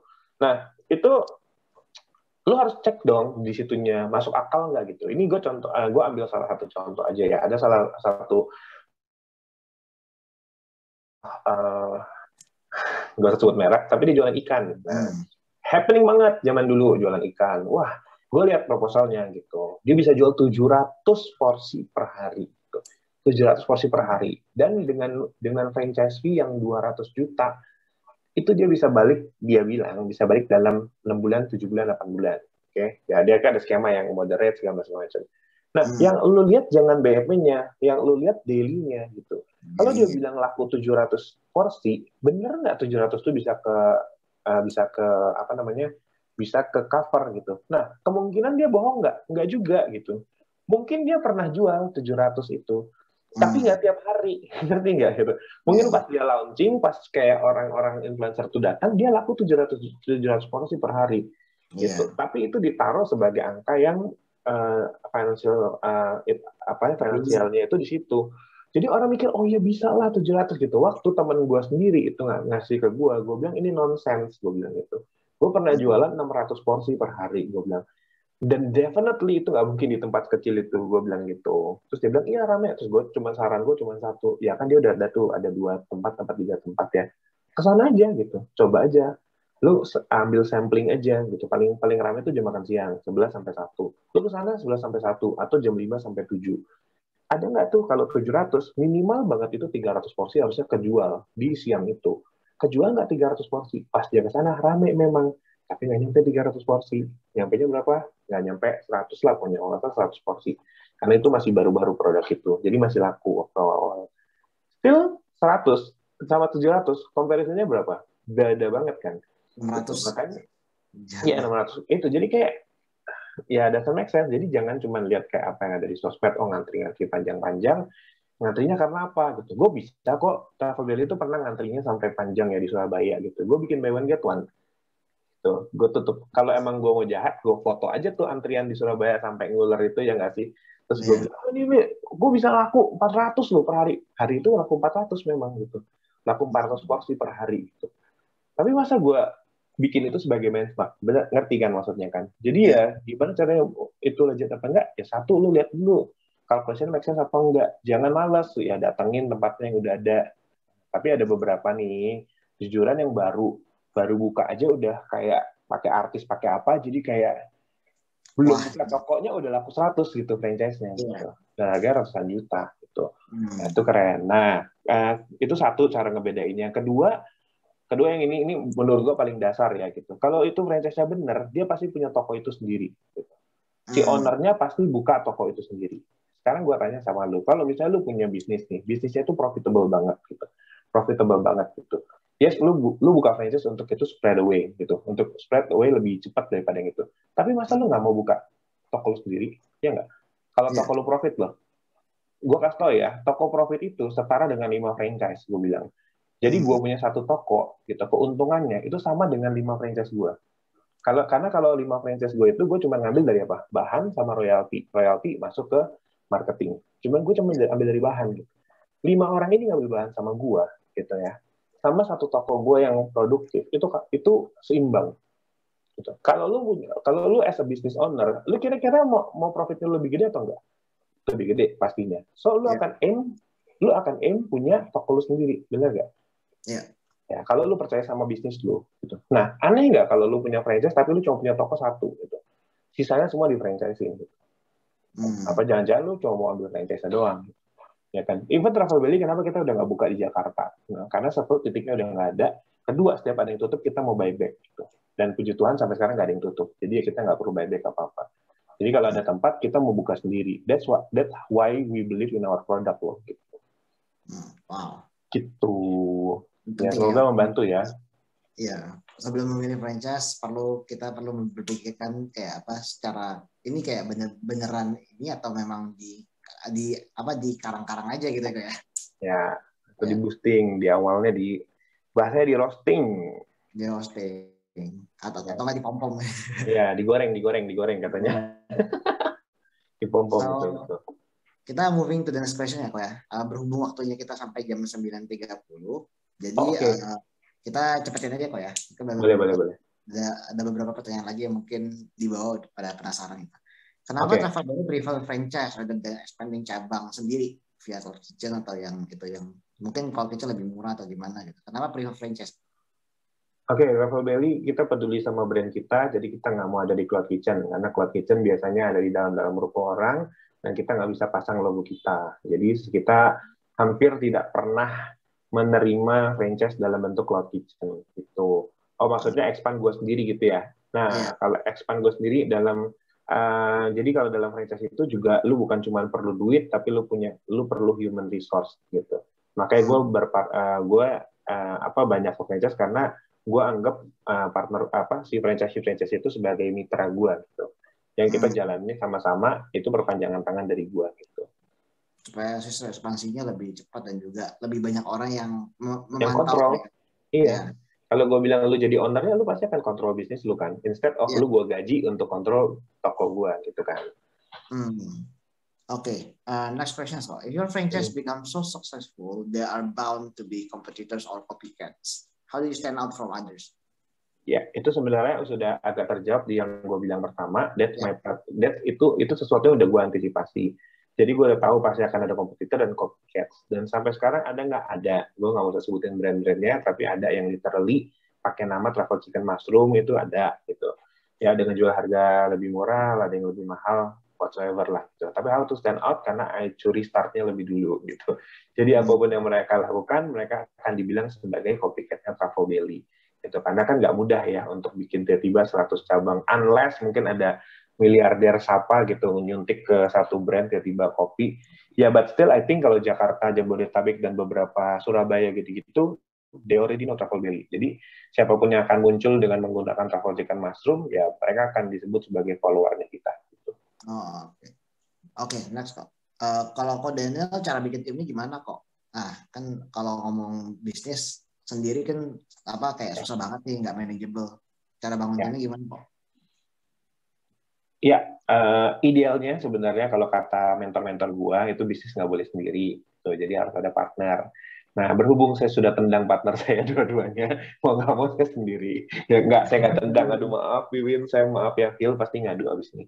Nah, jadi bukan saya tendang lah. Mungkin kan kita berpisah, jadi mau nggak mau bikin tim sendiri. Nah, ini yang banyak banget orang juga nanya. Ini chicken and egg gitu. Kadang-kadang orang nanya, siapin timnya dulu atau tunggu bisnisnya gede dulu gitu. Kalau gue bilang siapin timnya dulu, karena gue percaya lagi-lagi kan ini komunitas Kristen jadi is okay lah ya gitu. Gue percaya berkat Tuhan itu nggak ada limitnya gitu. Cuman kita yang nggak punya wadahnya gitu, kita yang nggak punya kapasitasnya gitu. Jadi sebelum lo expand ya lo harus siapin timnya. Jangan sampai udah high demand tiba-tiba. Gue paling nggak suka kalau udah high demand terus tiba-tiba kita yang nggak bisa kayak managing dengan baik, ngerti kan? Nah, tapi terbukti dalam 3 tahun ini, setiap kali gue hire orang, gue hire dulu orangnya, padahal kerjanya belum ada biasanya gitu. Jadi kayak belum tahu kerjanya apa, tapi gue udah kayak punya vision, kayaknya gue perlu expand di sisi ini nih. Misalnya contohnya kayak business development gitu kan, gue bisa kerjain sendiri dulu. Cuman gue mikir kayaknya gue nggak sanggup nih kalau sendiri, bakal lebih cepat kalau misalnya gue udah punya permintaan 10 per bulan aja, gue harus punya orang. Tapi pada saat itu belum ada 10 per bulannya itu, dan gue hire dulu aja. Dan puji Tuhan setiap kali gue hire, Tuhan tambahin loh, Tuhan tambahin. Bahkan even kayak renting gudang aja, setiap kali gue kayak butuh gudang lebih gede, padahal belum ada demandnya gitu. Dan pas waktu gue sewa, kayaknya kegedean deh ini, kayaknya kosong melompong nggak. But in 3 months, 6 months, tiba-tiba penuh gitu. Jadi kalau gue percaya siapin dulu aja timnya. Cara bikinnya gimana? Ya kayak paling esensial tuh apa sih? HR, marketing, BizDev, marketing itu mencakup creative side, jadi kayak sosmed dan desainer. Itu aja dulu yang punya gitu. Sama finance, ini penting banget finance. Jadi 5 pilar ini hire aja gitu. Gua rasa kalau segala company, ya untung gue pernah kerja di company gede kan. I think 5 pilar itu mesti ada gitu. Jadi hire dulu aja gitu, siapin dulu sebelum bisnisnya makin gede. Tapi untuk bagi teman-teman mungkin jalannya usaha atau mungkin yang jalan kayak mau franchise dan lain-lain, ketika mau siapin tim juga itu ya kita nggak takut juga kalau kita dalam keadaan sehat ya secara finansial, aman dan jadi kita bisa bertanggung jawab untuk kan kita menggaji orang juga gitu, jadi kayak betul harus sehat juga ya secara finansial. Bener, make sure banget income lu bisa cover semua itu. Jadi jangan pernah takut kalau income lu berkurang. Jadi kayak, aduh kan gue gaji banyak, jadinya untung gue berkurang, nggak apa-apa gitu. Tapi kalau benar kata Stephen tadi, jangan sampai lu gaji orang pada income lu, misalnya let's say income perusahaan lu 30 juta, tapi cost karyawan lu 50 juta, ya itu kan nggak make sense ya.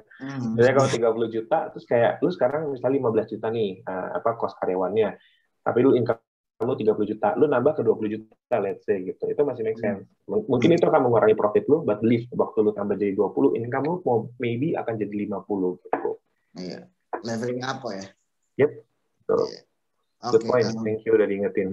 Hampir salah saran nih. Sama-sama sering ngingetin. Moving on to the next question. Is there any correct margin as the standard of profitable F&B business? How long is the ROI, return on investment time limit? Oke, satu depend, kalau ROI depends on scale bisnisnya. Scale bisnis di bawah 1M, I think bisa 6-8 bulan itu possible gitu. Pokoknya less than 1 year gitu. Kalau di atas 1M ya probably akan take quite long time. Tapi kalau di F&B sendiri, biasanya orang akan suka sekali kalau misalnya BEP-nya bisa di bawah 1 tahun gitu. For real ya, yang real, jangan yang bohong-bohongan gitu. Correct margin to standard profitable, biasanya kita ngomongnya dari COGS. COGS itu food cost lah bahasa gampangnya gitu. Nah, biaya itunya ya, biaya marginnya. Yang sehat berapa? Banyak, beda-beda. Kalau dine-in itu 40%, jadi harga jual lu itu, pokoknya dari harga jual itu modalnya itu 40% gitu. Itu yang sehat di dine-in. Kalau di online, ini karena online ini baru aja recently gitu. Jadi kayak 3-4 tahun I think ya, apa 5 tahun lah baru mulai gerilya di online orang-orang ini. Nah, jadi ada standar baru gitu. Kalau untuk di online nggak bisa tuh 40% modalnya. Otherwise nanti lu akan jualnya tinggi banget. Jadi ditolerat di angka 50 sampai 55 gitu. 55 udah nggak sehat sebenarnya. Cuman Travelbelly 55%. Ya nggak apa-apa lah supaya customer puas. Gitu. Kita modalnya lebih gede daripada harga jualnya sebenarnya. Nah, kita udah agak menyalahi itu. That's why kenapa kita nggak takut kompetitor. Kalau kompetitor tuh bisa jual harga lebih murah. Ingat loh, gue jual 55%, modalnya tuh 55%, which is gede banget loh. Itu buat di F&B. Nah, itu dengan kapasitas gue loh, yang ambil ayamnya itu berapa ton sebulan. Intinya kan kita dapat harga lebih murah, bener kan? Nah, ada orang-orang yang biasanya baru-baru terus nyoba tuh. Gue liatin aja, either dia jual harga lebih mahal dari gue karena dia ambil pasti barangnya lebih mahal, atau dia jual murah tapi kualitasnya pasti nggak sama. Gitu. Karena nggak mungkin dia bisa jual lebih murah dari gue dengan kualitas yang gue bisa kasih. Promosi lagi masuk, oke. Terus. Walking with confidence with Travelbelly, asik. Oke, talking about BPOM. Next questions. Hukum di Indonya gimana kok BPOM untuk makanan? Sebenarnya perlu nggak sih sertifikasi gitu? Atau mungkin ada teman-teman yang mau merintis bisnis, atau mungkin kapan sih kita perlu sertifikasi? Sebenarnya kemarin baru aja heboh kan, yang masalah kayak frozen food dan segala macam. Sebenarnya kalau misalnya BPOM tuh nggak salah satu-satunya, tapi BPOM diperlukan kalau lu mau ekspansi sampai ke luar negeri menurut gua. Nah, tapi kalau emang lu perlu nggak nih buat BPOM ya perlu nggak perlu menurut gua. Kalau kita ngomongnya retail makanan dalam arti kayak kita ke ke customer langsung gitu. Ini kan jual makanan ya itu nggak terlalu dicekin si BPOM itu. Tapi kan izin usaha lu mesti jelas ya, bukan cuma BPOM gitu, tapi izin usaha lu yang harus jelas. Ada SIUP, ada segala macam, dan ada izin industri gitu. Ya itu di luar daripada sertifikasi halal dan segala macam kan kayak itu pilihan gitu. Tapi kalau untuk barang yang memang buat dimakan, BPOM itu nggak terlalu ini sih. Unless lu jual kayak ini kali ya, jual kayak saus lu mau jual di supermarket gitu misalnya gitu saus Travelbelly, dan perlu BPOM biasanya. Kalau untuk langsung ke customer nggak kok. Gitu. Oh oke, wow. Jadi itu udah cukup menjauh ya untuk percayaan BPOM ya. So next we're moving to the kapan kita decide untuk buka cabang kedua. Nah ini menarik kok. Nah, apakah tunggu cabang pertama untung dulu atau kapan kok? Atau mungkin kayak ada chance untuk buka kedua, mungkin kayak ada confidence atau dapat hikmah tiba-tiba. Oke. Satu, kalau memang keuangan lu udah sehat, artinya lu udah profit ya, udah profit lu dan lu buka cabang kedua.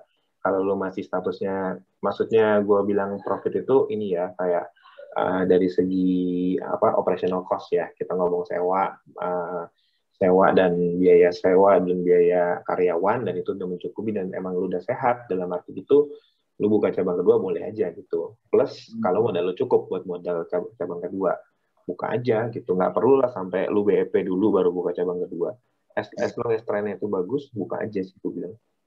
Jadi bisa disimpulin kalau buka cabang kedua itu ketika trennya lagi bagus dan juga PR internalnya udah diselesaikan kok ya. Ya betul, manajemennya udah bagus. Emang lu buka cabang 1 sama 2 itu udah beda lagi loh manajemennya. Iya. Makin banyak tanggung jawab lagi ya. Ya. Oke, moving to the next questions. Ini yang paling banyak like juga. Jika bisnis pertama dirasa sudah sangat lesu, sepi pembeli, anggap saja 6 bulan. Lebih baik cari strategi buat penjualan atau sales atau membuat bisnis baru. Ya ini banyak ditanya juga. Sebenarnya nggak ada patokannya berapa bulan, tapi benar itu 6 bulan itu. Jadi fase brand itu bisa establish. Kalau gue bilang 6 bulan itu bukan berarti kayak lu udah booming ya. Misalnya 6 bulan itu lu untung apa enggak gitu. Kalau lu keep rugi selama 6 bulan, nah tadi kayak gue bilang cari biasanya itu cuma 2 gitu. Satu, makanan lu nggak enak gitu.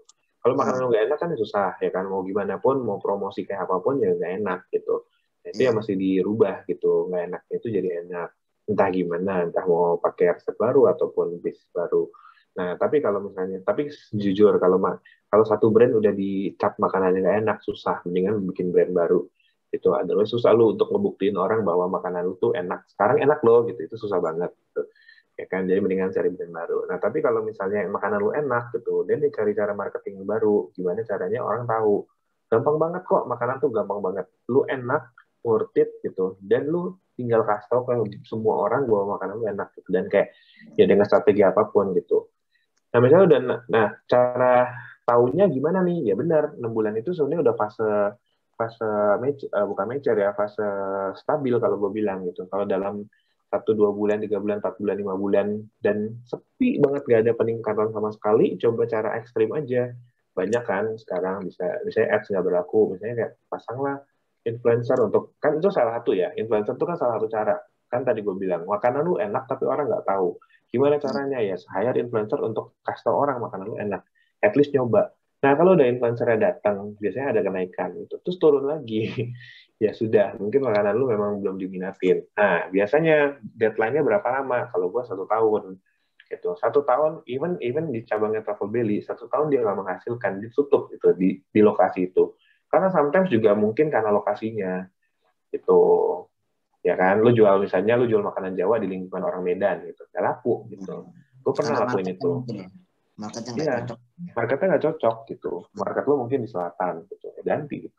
Jadi gue juga kasih waktu 1 tahun di situ nggak berkembang, that's it, pindah tempat lain gitu. See. Wow. Oke. I think cukup menjawab. Atau mungkin aku nambahin dikit. Mungkin aku mau nanya dikit tentang yang membuat bisnis baru itu gimana kok? Rekomendasi nggak? Kalau misalkan bisnisnya udah nggak itu sama 6 bulan gitu. Rekomendasi, Kalau ya misalnya, rekomendasi. tapi dalam kasus kalau itu udah tahu ya udah dicoba segala hal tapi mungkin belum gitu ya. Tahun kali kalau gue ya, kalau gue nggak dalam 6 bulan langsung ganti brand baru sih. Tapi kalau setahun gue udah coba dengan segala cara yang gue perlukan dan memang tidak bisa gitu, ya memang some of brand itu nggak make it aja gitu. Gitu dan itu ya udah gitu, jangan jangan gagal move on gitu ya, move on aja gitu. Mungkin ada produk lain yang lebih menarik gitu. Ada Oke. kok, kok nggak ada brand yang kayak gitu juga. Jadi ada brand yang tadinya jualannya tuh nasi ayam Thailand gitu ya. Nasi ayam Thailand nggak laku, nasi Hainam Thailand gitu nggak laku, sama sekali nggak laku. Akhirnya dia berubah brandingnya, dia langsung jual ayam goreng, ayam geprek gitu. Dan ternyata lumayan survive gitu. Itu drastis kan, dari jual nasi Hainam Thailand jadi ayam geprek yang murah gitu. Wow. Pivot model ya. Okay, moving to the next questions. I think the time is tipis banget ya. Gue jawab aja ya. Okay, so we are going to the last 3 questions aja kok ya. Ya, oke, boleh. Oke, dari paling atas. Brand Travel Belly sudah dipatenkan kok? Jawabannya sudah dan tadi udah dijawab ya. Ya enggak, maksudnya jawabannya adalah sudah pernah sudah dipatenkan. Ada yang kopas nggak ada. Kita pernah naik banding tapi kita udah menang. Oke, itu seberapa penting menu baru ya? Ini gue bacain aja nggak apa-apa. Kayaknya jadi ras ya. Inovasi. Ini lebih ke inovasi kok ya. Ya, inovasi penting. Setiap 6 bulan, 3-6 bulan kita selalu keluarin menu baru. Gitu, karena ya market itu jenuh lah kalau itu aja. Tapi bukan berarti menu baru itu mereplace. Kalau di gua itu ada 3 menu utama yang tidak akan pernah di-replace. Mentai, mushroom, sama cheese. Itu tidak akan di-replace. Tapi sisanya setiap 6 bulan kita replace menu yang nggak laku menjadi menu yang baru. Terus yang ketiga, ketika beli franchise Travel Belly aspek saja. Ketika membeli franchise Travel Belly, aspek apa saja diberikan oleh Travel Belly dan sampai batas boleh ikut campur? Ini agak segmented banget, jadi agak limited banget actually. Jadi karena kita peduli sama brand kita juga, jadi kita desain produk dan segala macam itu harus sama kita. Bahkan harga itu harus kita yang setting, nggak boleh semena-mena kayak pakai harga masing-masing. Jadi kalau aspek apa yang didapat, you got our brands, you got our marketing support, yaitu marketing support karena kita juga ya ini gue bahas dikit ya. Jadi gue punya 3 tier, jadi tier 1, 2, 3 gitu. Tier 1, 2, 3 ini cara mainnya begini. Tier 1 itu yang penghasilannya biasa aja, mungkin BEP dalam waktu 1 tahun. Kalau tier 2 itu yang BEP dalam waktu 6 bulan, atau 5 bulan bahkan. Tier 3 yang bisa BEP dalam waktu 2-3 bulan gitu. Nah, tier 3 sama tier 3 ini nggak perlu dipeduliin, karena jadi udah sangat-sangat well income. Gitu. Tier 2 itu oke, sekali boleh dilihat, tapi nggak terlalu difokusin. Nah, PR marketing gue tuh cuma satu, untuk bikin tier 1 itu masuk ke tier 2. As simple as that gitu. Supaya kita mempercepat orang itu supaya BFP gitu. Jadi apa aja yang lu dapat, ya lu dapat support dari all our head office. Karena memang gue tahu ada beberapa franchise yang sistemnya lepas ya. Jadi udah beli bye gitu. Nah, kita nggak sih, kita bakal kawal sampai kalian sebisa mungkin BFP dengan waktu yang sangat cepat gitu. Boleh nggak tambah minuman? Nggak boleh gitu. Iya, nggak boleh gitu. Menurut gua nggak boleh. Kayak misalnya sama boba ini enggak gitu. Kecuali kita memang kerjasama baru kita boleh sih. Kalau enggak ya nggak boleh. So there are still boundaries kok ya untuk itu ya. Ya, iya dong. Kalau nggak susah lah. Yang sana jual sama sin utang, yang sana jual sama ini. Travel value-nya jadi ngaco dong. Ya Karena kan? centralized ya. Ya, betul. Oke. By the way, oh ya kita sampai 9:35 ya. By the way, masih we still got 3 more minutes. Oke. Mungkin ada beberapa pertanyaan dan ini ada sekitar 12 questions. So I think we just gonna add up. I think beberapa aja ya, 1 atau 2 lagi kok ya. Boleh. Ada topik menarik nih tentang perkembangan F&B bisnis dalam F&B Extra dalam healthy food. foods. Menurut kok gimana kok healthy foods? Yes, true. Ramai. Healthy food itu udah mulai dari 2019 akhir dan memang diprediksi sampai 2021. Nah, ini makanya sampai 2020 itu actually 2020 itu actually the highest season for healthy food gitu. Makanya muncullah banyak beberapa brand-brand yang healthy, mulai mencantumkan kalori dan segala macam. But I think ke depannya ini akan tetap bagus gitu menurut gua healthy food. Tapi karena sekarang banyak persaingannya, ya lagi-lagi kalau dulu kan jarang ya kan, paling apa sih Salad Stop ya kan, Hadi Kitchen gitu. Nah sekarang gua sebut aja kan brand nggak apa-apa ya kan. Jadi kalau misalnya sekarang tuh banyak, ada Crunch House, ada apa gitu udah makin banyak kan, bahkan yang ece-ece yang healthy tapi nggak healthy juga ada ya kan, bikin apalah burger pakai inilah, pakai apa hitungan kalori segala macam gitu. Jadi perkembangannya bagaimana ke depan, menurut gua akan tetap bagus. Dan menurut gue malah, gue tuh dulu kepengenan bikin catering healthy food gitu, yang kayak macam Hadi Kitchen gitu-gitu.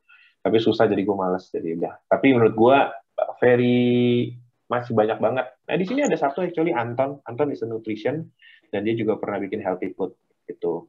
Saking lakunya sampai tutup, ya kan? Tapi nggak apa-apa gitu. Soalnya nggak fokus sambil kerja. Nah ini kan contohnya, ya kan? Ya. Fokus ya. Ya. Gitu. Jadi bagus kok, gue bilang healthy food bagus. Gue juga pengen main di healthy food one day kalau ada kesempatan. I think gue sih kalau gue ngeramalin nih sosok ahli nujum 2-3 tahun ke depan juga masih long lasting gue. Wow, healthy food so potensinya lumayan besar ya untuk Iya, ya gede banget kok itu healthy food tuh. Oke, last questions. Ini gue pilih aja random kok ya. Yang bagi gue sangat menarik itu, what's the biggest expense when starting F&B business? Jawabannya adalah marketing. Iya. Bukan karyawan ya kok? Bukan, karyawan itu murah. Bersyukurlah kerja di Indonesia, labor itu masih murah. Tapi marketing itu sangat mahal. So that's the biggest expense yang necessary. Ya, 6 bulan pertama itu gue hampir nggak ambil take profit deh kayaknya. Jadi itu semua buang ke marketing, semua buang ke ini itu. Gitu. Ya, karena itu untuk keperluan brand kan. I think that's the biggest expenses for starting F&B. So wow, ya, so guys, sorry untuk teman-teman yang mungkin bertanya dan mungkin ada beberapa pertanyaan yang karena piling up dan mungkin nggak bisa semua kita tanyakan, kita bisa jawab ya pada malam ini. Tapi I think udah mengcover sekitar 75-85% dari mungkin pertanyaan-pertanyaan teman-teman soal F&B dan franchise ya. So I would like to say thank you Ko Daniel thank you again untuk Ko Daniel untuk waktu dan sharingnya, sangat insightful, sangat luar biasa ya. Gue belajar banyak juga karena gue juga pernah terjun ke bisnis dan ada hal-hal yang mungkin pada malam ini yang gue kayaknya oh ya andai waktu itu gue tahu ya gitu. So it's very very meaningful for me personally untuk bisa jadi host hari ini dan juga untuk bisa bertanya secara langsung dengan Ko Daniel dan belajar sama-sama. Thank you juga Stephen. Thank you. So untuk teman-teman, sebelum kita menutup acara pada hari ini, tolong jangan pergi dulu karena kita kan ada photo session bersama teman-teman di sini. Tolong bagi teman-teman yang kameranya mati mungkin boleh tolong dinyalakan terlebih dahulu karena kita akan ada photo session bersama speaker kita, Ko Daniel. Thank you semuanya ya. Thank you Ko Daniel untuk waktunya. Gila, belajar banyak kok. Gue nyatet tuh tadi. Oh iya.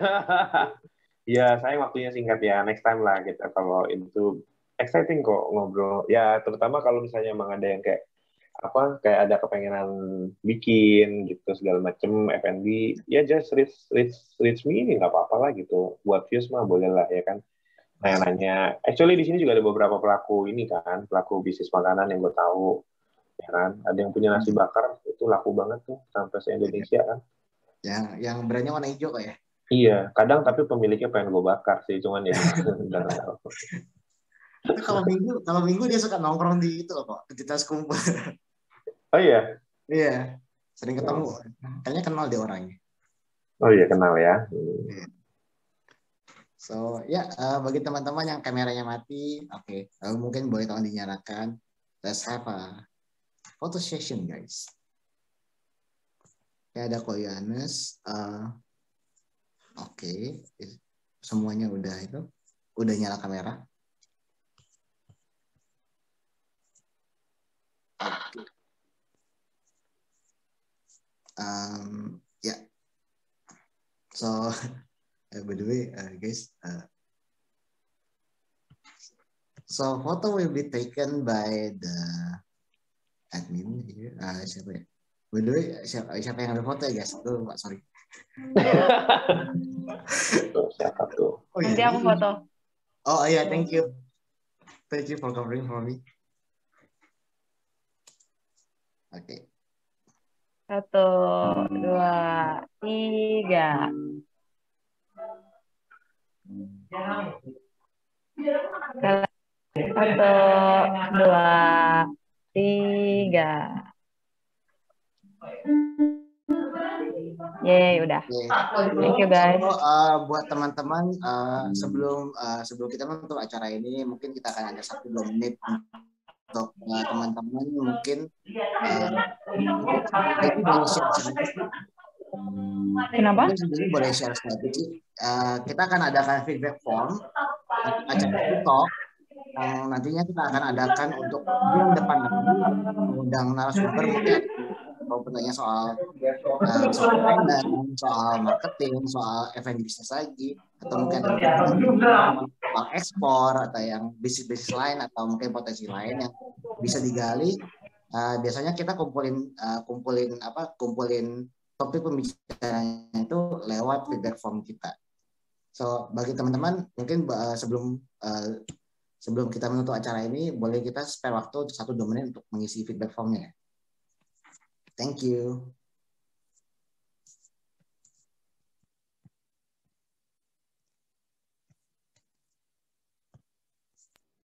Udah muncul kan guys?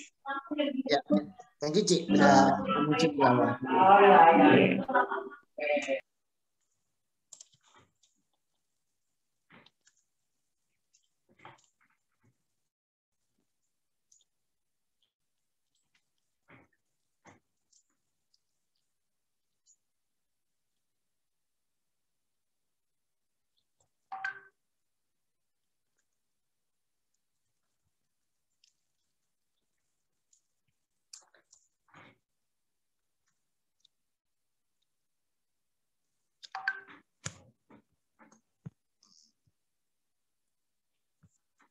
Oh, oke. Boleh post chatnya dulu.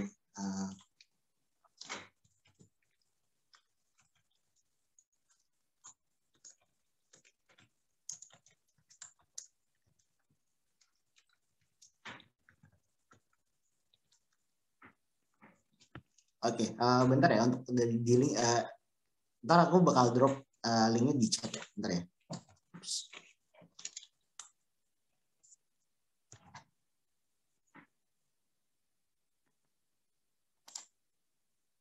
Ya, thank you Ci Jenny.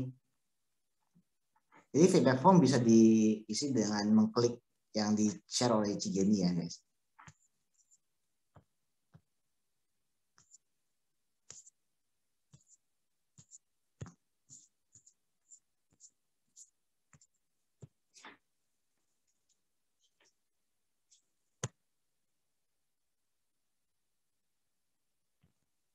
Iya. So thank you everyone untuk waktu dan kesempatannya pada hari ini. Thank you juga Ko Daniel once again udah sharing, dan thank you juga untuk teman-teman yang antusias untuk belajar dan juga excited untuk acara ini. So looking forward for our next meeting. See you on the next tutor, guys. Bye bye. Thank you. Bye bye. Thank you Koko Daniel. Thanks, Ko Daniel, Cil. Thank you ya. Thanks,